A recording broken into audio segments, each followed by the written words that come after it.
Good morning, students. My name is Sitaram Meena, lecturer, electronic engineer, Government Polytechnic College, Dausa. Today's lecture topic is astable blocking oscillator, which is from subject EL301 Electronic Circuits. The chapter is chapter 8 and part 2. So let's start our lecture. First, introduction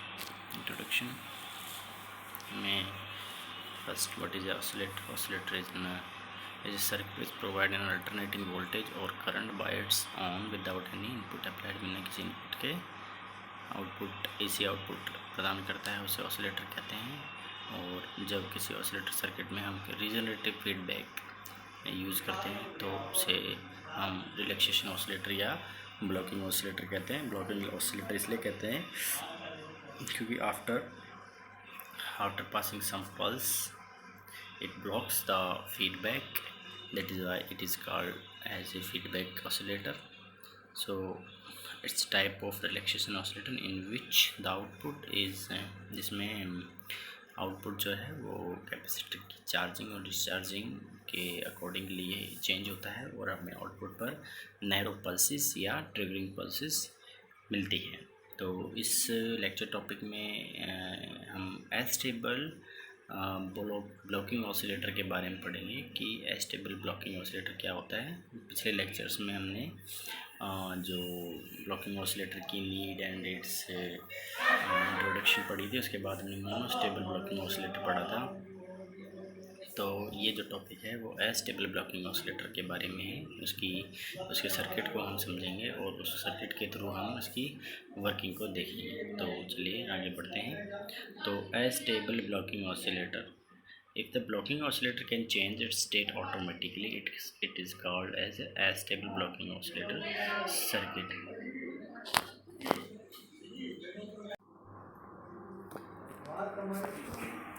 So इससे पहले जब हम stable multi vibrator हमने पढ़ा था using BJT, उसमें हमने देखा था कि इसमें कोई भी स्टेबल स्टेट्स नहीं होती। इट मीन्स हमें कंटिन्यूस फ्री रनिंग पल्सेस मिलती है आउटपुट पर विदाउट एनी ट्रिगर। कोई ट्रिगर इसमें अप्लाई करना नहीं होता, जस्ट ऑपरेशन को स्टार्ट करने के लिए हमको एक ट्रिगर देना होता है। इसके अलावा बाद में कोई ट्रिगर नहीं देना होता है। हमें कंटिन्यूसली आउटपुट पर जो नैरो पल्सेस इस सर्किट के थ्रू मिलती हैं। सो ये जो एस्टेबल ब्लॉकिंग ऑसिलेटर होता है ये दो टाइप का होता है, diode control astable blocking oscillator और RC control astable blocking oscillator. तो diode control astable blocking oscillator में क्या होता है कि जो कलेक्टर साइड जो BJT होता है, BJT सर्किट के अंदर एज एन एम्पलीफायर यूज़ किया जाता है। तो इस ब्लॉकिंग ऑसिलेटर में कलेक्टर साइड एक डायोड कनेक्ट किया जाता है और उसके थ्रू ही जो आउटपुट पल्सेस हैं उनकी टाइमिंग को कंट्रोल किया जाता है। तो उसको बोलते हैं diode control astable blocking oscillator. और इसी तरह जो RC control astable blocking oscillator होता है उसमें एक RC नेटवर्क को कनेक्ट किया जाता है जो BJT होता है उसके एमीटर सेक्शन की तरफ to control the pulse timing, that is why it is called as RC control astable blocking oscillator. तो ज़्यादा इसके बारे में समझने के लिए हम इसके सर्किट को देखते हैं कि इसका जो सर्किट होता है वो किस तरह से वर्क करता है। सो हम जो अभी पढ़ेंगे, जो सर्किट लेंगे वो होगा हमारा डायोड कंट्रोल ब्लॉकिंग ऑसिलेटर। तो डायोड कंट्रोल ब्लॉकिंग ऑसिलेटर जो है stable blocking oscillator continue pulse transformer. इसमें क्या होता है, एक पल्स ट्रांसफार्मर होता है कलेक्टर सर्किट की तरफ, कलेक्टर साइड की तरफ, और एक कैपेसिटर कनेक्ट किया जाता है between transformer secondary and base of the transistor.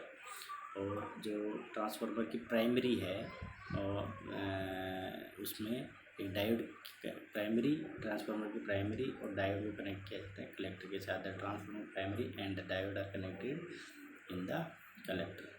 सो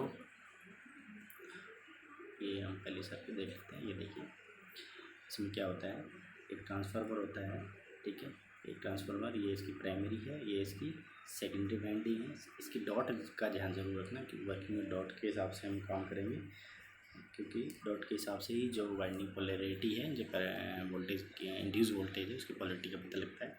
ये हमारा कैपेसिटर जो चार्ज और डिस्चार्ज होगा और यहाँ से हमें आउटपुट मिलेगा।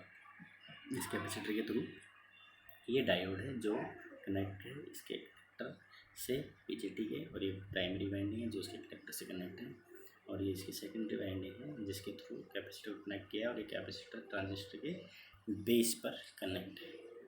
सो ये जो आर रेजिस्टेंस है ये किस काम आता है, ये जो टाइमिंग प्रोसेस होती है इनकी टाइमिंग, इसके टाइम को कंट्रोल करने के लिए आर यूज़ किया जाता है। तो ये तो है हमारा सर्किट। अब इसमें वर्किंग क्या होती है कि वर्किंग अगर समझें तो उससे पहले देखिए कि इनिशियल पल्स, जैसे ये सर्किट जैसा है वैसा ही रहेगा, ये आउटपुट पर जो स्टेट है वैसी ही आएगी। इसको पहले एक बार जैसे इंजन को स्टार्ट करने के लिए हम स्पार्क देते हैं, वैसे इसको एक ट्रिगर हमें अप्लाई करना पड़ेगा, और उसके बाद हम इसको छोड़ देंगे तो ये कंटिन्यूसली आउटपुट देगा। किस तरह से ये कंटिन्यूसली आउटपुट देगा वो हम देखेंगे। सो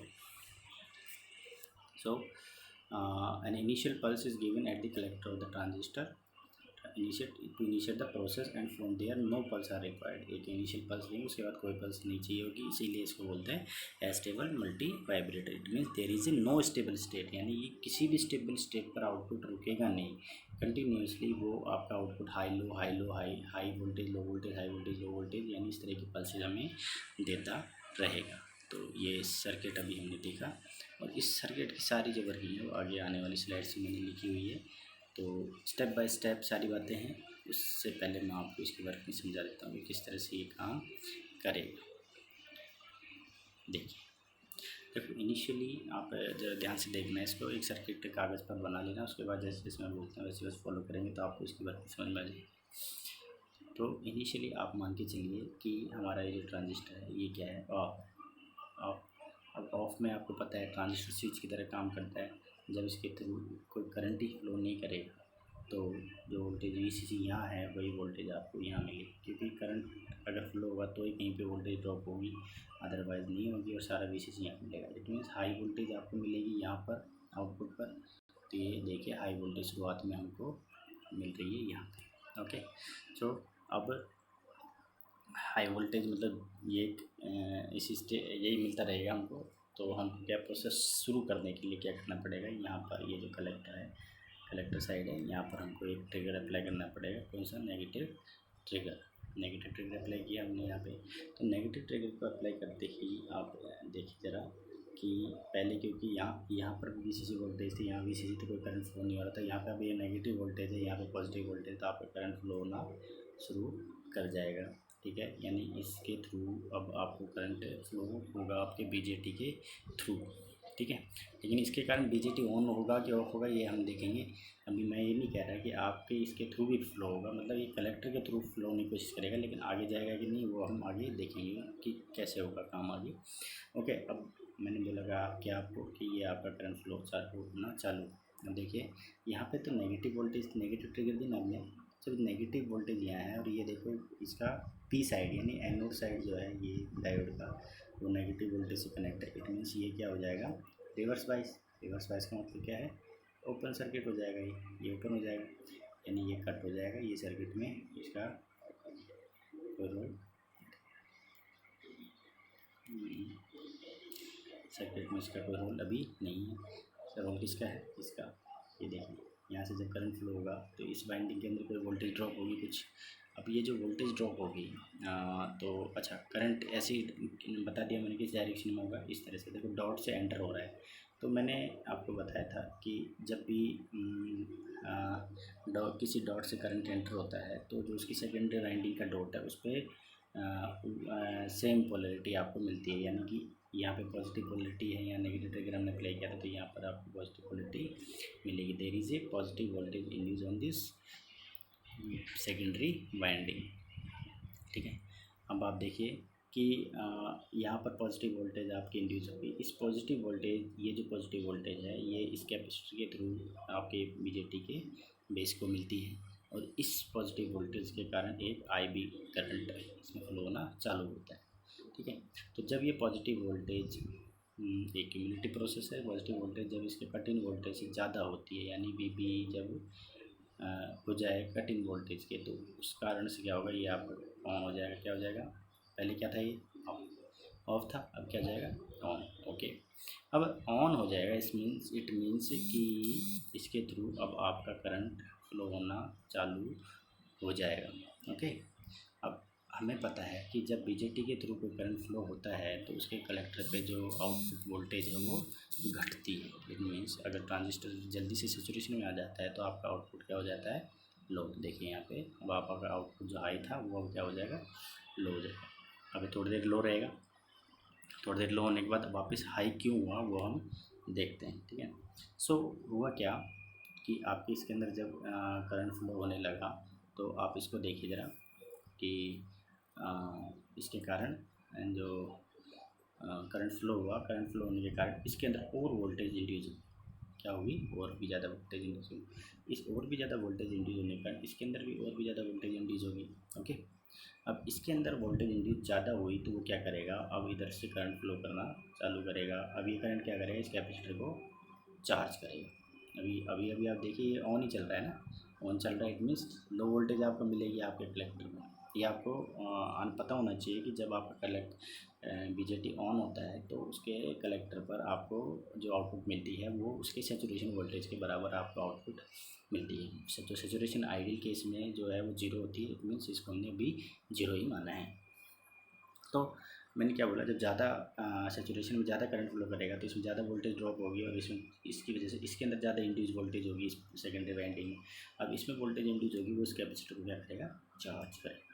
ओके, अब हमें एक चीज़ पता है कि जब कैपेसिटर चार्ज होता है उस दौरान ये कोई भी करंट कंडक्ट नहीं करता है। कंडक्ट नहीं करता है मीन्स समझ रहे हो, करंट नहीं देगा ये ना। ये जब चार्ज हो जाएगा, जब इसकी चार्जिंग को हटाते हैं तभी ये हमको सप्लाई देता है। ठीक है, तो ये चार्ज हो रहा है तो इस दौरान चार्ज होने के दौरान आपको ये करंट नहीं देगा। इट मीन्स ये जो आई वी है वो क्या हो जाएगा आपका, जीरो। ठीक है, अब आपको पता है जब बेस करंट जीरो हो जाएगा तो ये जो बीजेटी पहले ऑन था क्या हो जाएगा, ये हो जाएगा अब ऑफ। ऑफ यानी शुरुआत में जो ऑफ था वापस ये ऑफ हो गया। ऑफ होते ही क्या हो गया, ऑफ होते जो करंट यहाँ से फ्लो कर रहा था वो अब हो गया जीरो, नो करंट।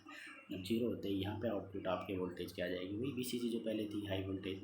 देखिए अब यहाँ पे जैसे ही ऑफ हुआ, ये आपका बीजेटी ऑफ हुआ, वैसे ही आपका आउटपुट वापस उस लेवल पे आ गया, यानी स्टेट चेंज होगी। अब देखिए ये स्टेट चेंज होगी वापस। अब क्या हुआ आगे आगे, अब इम्पोर्टेंट बात ये है कि अब यहाँ पर आपको मैंने बताया कि ये ऑफ होने के कारण यहाँ पर वोल्टेज प्लस वीसीसी है। उससे पहले भी कोई वोल्टेज ज़रूर थी यहाँ पे, उसके कारण ये क्या हो जाएगा, फॉरवर्ड बाइस यानी शॉर्ट सर्किट हो जाएगा। अब हमें पता है कि फॉरवर्ड बाइसिंग के दौरान इसके अक्रॉस एक कटिंग वोल्टेज के बराबर वोल्टेज रहती है 0.7 के करीब। अब ये वोल्टेज इसकी जो कटिंग वोल्टेज है इसके डायोड की फॉरवर्ड बाइसिंग के दौरान वो इसके पैरेलल में है इस वाइंडिंग के अंदर ये वोल्टेज के कारण इस वाइंडिंग के अंदर कुछ इंडक्शन होगा यानी वोल्टेज इंड्यूस होगी। और जब इसमें कोई करंट फ्लो होगा वोल्टेज इंडक्शन के कारण तो वो इस इंडक्शन के कारण इसके अंदर भी एक वोल्टेज ड्रॉप होगी। क्या होगी, इसके अंदर वोल्टेज ड्रॉप होगी। अब आप देखिए इसके अंदर वोल्टेज ड्रॉप हुई तो वो क्या करेगा, वो जो वोल्टेज है वो जो अब क्या था, पहले ये चार्ज हो रहा था, अब ये चार्ज होना बंद हो गया। तो बंद होने के बाद अब जैसे इसके अंदर जो वोल्टेज इंड्यूस हुई इस वोल्टेज के थ्रू अभी के कारण ये कैपेसिटर है अभी ये डिस्चार्ज होगा। अभी कैपेसिटर आपका डिस्चार्ज होने लग जाएगा। तो कैपेसिटर डिस्चार्ज होने लग जाएगा तो अभी क्या था कि जो अब आप ध्यान में रखिए कि अब क्या है, ऑफ है। तो इस वोल्टेज के कारण ये जो ट्रांजिस्टर है ये वापस आपका क्या हो जाएगा, ऑन हो जाएगा। अब ट्रांजिस्टर जैसे ही ऑन हुआ वैसे आपको पता है कि इसके आउटपुट वापस लो वोल्टेज मिलेगी आपको, और वापस लो वोल्टेज मिलने के कारण आपकी स्टेट जो हाई थी वापस लो हो जाएगी। सॉरी, यहाँ पे लो हो जाएगी। ठीक है, अब वो कितनी देर आपकी ये देर बाद लो होगी वो डिपेंड करता है कि कितनी देर में डिस्चार्ज होता है। ठीक है, तो ये इसके थ्रू डिस्चार्ज होगा। ओके, तो अब क्या हुआ, जैसे ही ये आपका ऑन हुआ यहाँ पर जो वोल्टेज है वो लो हो गई, वोल्टेज वापस लो हो गई, दिखा दिया मैंने। लो वोल्टेज के कारण आगे का जो प्रोसेस है जैसे हमने पहले देखा था कि यहाँ पर जब लो वोल्टेज होगी तो इसमें जो है मतलब ये ऑन हो गया तो ये करंट आपका फ्लो होना चालू हो जाएगा। फिर इसमें इंडक्शन होगा, इंडक्शन के कारण इसमें इंडक्शन होगी और इंडक्शन फिर इसको चार्ज करेगा, और चार्ज करने के बाद फिर ये ऑफ हो जाएगा, आई भी फिर जीरो हो जाएगा, आई भी जीरो होता है फिर ये ऑफ हो जाएगा। ऑफ होते ही फिर आपका आउटपुट हाई चला जाएगा। आप फिर देखिए, फिर डायोड आपके अक्रॉस कुछ वोल्टेज रहेगी 0.7 के करीब, वो क्या करेगी, वो फिर इसको इंड्यूस वोल्टेज देगी। उस इंड्यूस वोल्टेज के कारण इस सेकेंडरी में इंडक्शन होगा, वो फिर इसको डिस्चार्ज करेगा, और डिस्चार्ज होते फिर ये इसको ऑन करेगा। तो ये on off on off on off process बार बार चलेगा, और उसके कारण जो आपका आउटपुट है बार बार हाई लो होता रहेगा। तो आपने एक चीज़ देखी कि जब आपका ये क्या हो रहा था, चार्ज तो आई भी जीरो हो गया था, तो ये ऑफ था, ठीक है। जब ये डिस्चार्ज हो रहा था तो ये ऑन हो गया। तो एक चीज़ का ध्यान रखें कि जब आपका कैपेसिटर चार्जिंग पोजीशन में है, उस दौरान आपका जो ये जो ट्रांजिस्टर है वो ऑफ है, और जब डिस्चार्ज जब कैपेसिटर होगा तो ऑन हो जाएगा। इस चीज़ को आप ध्यान में रखें, तभी आपको इसकी वेवफॉर्म समझ में आएगी। तो ये सारी जो बात मैंने आपको अभी समझाई है, वो सारी एक एक बात मैंने यहाँ लिखी हुई है कि इनिशियली ट्रांजिस्टर ऑफ है, और प्रोसेस को इनिशिएट करने के लिए नेगेटिव ट्रिगर पल्स अप्लाई की जाती है कलेक्टर पे, और डायोड जिसका एनोड कनेक्टर है कलेक्टर पे, तो वो रिवर्स बाइस हो जाएगा, यानी ऑफ हो जाएगा। सो नेगेटिव ट्रिगर के कारण ये काम नहीं रहेगा। तो ये पल्स जो होगी उसके कारण जो ट्रांसफार्मर है उसकी जो वाइंडिंग की पोलैरिटी है, उसके कारण इसके अंदर एक वोल्टेज इंड्यूस होगी, और सेम अमाउंट की वोल्टेज इसके सेकेंडरी में इंड्यूस होगी, ठीक है। तो अब यही वोल्टेज इसके कैपेसिटर था, उस कैपेसिटर में के थ्रू बेस को मिलेगी, और बेस के कारण एक करंट फ्लो होगा। इस करंट के कारण जो बेस ट्रांजिस्टर है वो ऑन हो जाएगा, और ये जो ट्रांजिस्टर ऑन होगा, इसके थ्रू जो करंट बढ़ेगा उसकी वजह से क्या होगा कि डायोड जो है वो ऑन हो जाएगा, क्योंकि फॉरवर्ड बाइसिंग हो जाएगा। तो पहले ऑफ था, अब ऑन हो जाएगा। और फिर क्या होगा कि जब इस करंट के फ्लो होने के कारण ट्रांजिस्टर के थ्रू जब वो ट्रांजिस्टर जब ऑन होगा तो करंट फ्लो होगा, और उसके कारण क्या है, ट्रांसफार्मर की प्राइमरी वाइंडिंग में कुछ वोल्टेज इंड्यूस होगी, और उसके कारण उसकी सेकेंडरी में भी इंड्यूस होगी, जिससे कैपेसिटर चार्ज होना चालू हो जाएगा।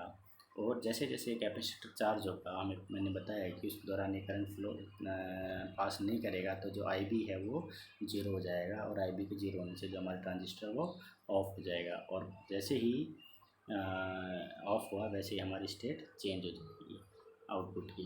और अब क्या होगा, ट्रांजिस्टर ऑन था तो उसके अक्रॉस कोई वोल्टेज है, उस वोल्टेज के कारण जो प्राइमरी है उसमें कुछ वोल्टेज आएगी, और उस वोल्टेज के कारण सेकेंडरी में भी वोल्टेज इंड्यूस होगी। अब इसके कारण क्या होगा, तो कैपेसिटर जो है जो चार्ज हुआ था वो डिस्चार्ज होगा, और तो बेस डिस्चार्ज होने के कारण बेस पे कोई करंट मिलेगा, और बेस को जब करंट मिलेगा तो ट्रांजिस्टर ऑन हो जाएगा, और आउटपुट की वेवफॉर्म की जो स्टेट है वो फिर से चेंज हो जाएगी, और ये प्रोसेस हमारा कंटिन्यूसली चलता रहेगा। ये हमारी वेवफॉर्म्स है। देखिए आउटपुट हाई था, तो ये देखो ये कंटिन्यूस प्रोसेस है। जैसे ये यहाँ ये वाली वेवफॉर्म दिखाई है, ये वेवफॉर्म ऐसे है, ठीक है, कंटिन्यूस प्रोसेस में है। तो आपका क्या हुआ कि ये कैपेसिटर की चार्जिंग दिखाई हुई है, चार्जिंग के बाद जब वो डिस्चार्ज होता है उस दौरान जब स्टेट चेंज होती है आपकी डिस्चार्जिंग के दौरान, देखो ये चार्जिंग के दौरान आपका आउटपुट हाई है, और जब वो डिस्चार्ज हो रहा है इस दौरान तब आपका लो है। तो मैंने क्या बोला आपको कि जब कैपेसिटर चार्ज करता है उस दौरान आपका जो बीजेटी है ऑफ रहेगा, ऑफ में जो आउटपुट है वो हाई रहेगा, और जब आपका कैपेसिटर डिस्चार्ज होगा तो ऑन होगा, और उस दौरान आपका आउटपुट लो होगा। उसी वेवफॉर्म को यहाँ समझाया हुआ है, या आप देख सकते हैं। तो ये स्टेबल मल्टी वाइब्रेटर की ब्लॉकिंग ऑसिलेटर की जो वर्किंग और इसकी जो वर्किंग वेवफॉर्म है वो इस तरह से है, आप देख सकते हैं। सो अब आगे अगर हम देखें तो हमने ये पढ़ा है diode control blocking oscillator stable multi vibrator का। सो इसमें क्या है कि जो डायोड है वो ट्रांजिस्टर की स्टेट को चेंज करने के लिए यूज़ किया जा रहा है, इसलिए इसको डायोड कंट्रोल ऑसिलेटर कहा जाता है। तो इसके साथ साथ जो केवल ट्रिगर है वो एक बार ही अप्लाई की गई है, उसके बाद ही अपने आप अपनी स्टेट को चेंज करता है, इसलिए इसको स्टेबल मल्टी वाइब्रेटर कहते हैं। और डायोड कंट्रोल तो है क्योंकि डायोड के अक्रॉस जो वोल्टेज है उसके कारण ये स्टेट चेंज की थी इसने। सो इसके अलावा जो इसकी दूसरी जो कॉन्फ़िगरेशन है स्टेबल ऑसिलेटर की, तो उसमें क्या है कि आरसी कम्बिनेशन को यूज़ करते हैं एमिटर पोर्शन की तरफ, उससे हम इसकी स्टेट्स को चेंज कराते हैं। तो उस वाली जो कन्फिगरेशन को बोलते हैं RC control astable blocking oscillator. So ये हमारा हुआ जो टॉपिक हम लेकर चले थे एस्टेबल ब्लॉकिंग ऑसिलेटर। इसको मल्टी वाइब्रेटर भी कहते हैं। मल्टी वाइब्रेटर भी वही होता है कि ये कंटिन्यूस आप हमें पल्सेस देता है आउटपुट को। सो कोई भी डाउट हो तो आप पूछ सकते हैं कमेंट में डालकर, और कुछ भी समझ में नहीं आया तो ये है इसकी पूरी वर्किंग। आप ध्यान से इसको समझें तो आपको इसकी वर्किंग समझ में आ जाएगी। So thank you for watching this video.